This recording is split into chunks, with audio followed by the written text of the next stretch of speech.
Hello everybody, Sergio Peralta, Science Lab teacher. I'm going to be showing you, demonstrating to you about insulators and conductors. In science, we need to be very precise because you might wonder, conductors and insulators of what? And yes, we can have conductors and insulators of thermal energy, sound energy, and electrical energy.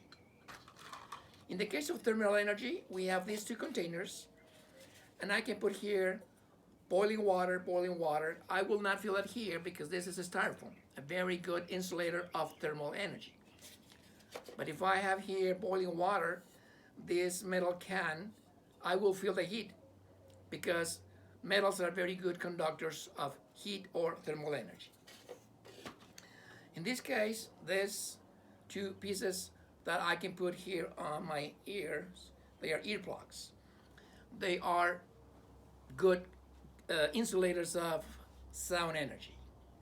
And finally, what I have here is different materials that either conduct or insulate electrical energy. But in order to test the object to see if they are conductors or insulators of electricity, what we are going to use is this electrical circuit. And this tiny light bulb may not help me. Hopefully you can see it when it's on. So open and closed, off and on. And right here in between is when we put the different objects to test them to see if they are conductors or insulators. And in this case, the light bulb turns off, it's not on, because plastic does not conduct electricity, it's an insulator. But if I put in between this iron nail, the results are like this. The light bulb is on because iron is a very good conductor of electricity. Now, for showing you something very, very cool and interesting, I'm going to put this thing away and I'm going to use a different electrical circuit.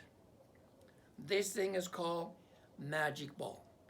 And inside, it looks like a ping pong ball, and inside has a complete electrical circuit. And right here, you can see the 2 points of contact, the 2 poles. By putting my fingers here, let's see what happens. You discover that we are conductors of electricity. I'm going to show you 2 more objects that are not metals and they conduct electricity. The other one is, what's inside this pencil is called graphite. This is a lead pencil. I've removed carefully the graphite from inside. Graphite is pure carbon, and graphite is a good electrical conductor and also water. But if you add salt, dissolve it thoroughly, you increase the conductivity of the water and it becomes salt water, much better electrical conductor.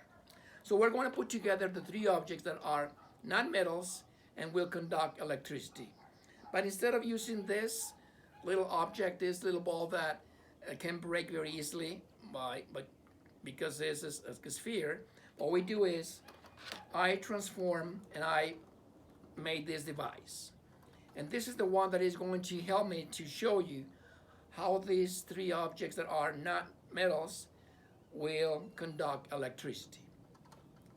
In the salt water, I have these 2 holes for this graphite stick and this other graphite stick here. So then we connect the electrical circuit part by part, and it is still open. And as you can see, I'm going to connect it. I'm going to switch my fingers. 1, 2, 3. The electricity is flowing through my body, graphite, and salt water. 3 objects that are non-metals. I hope you like this video. Thank you very much for watching.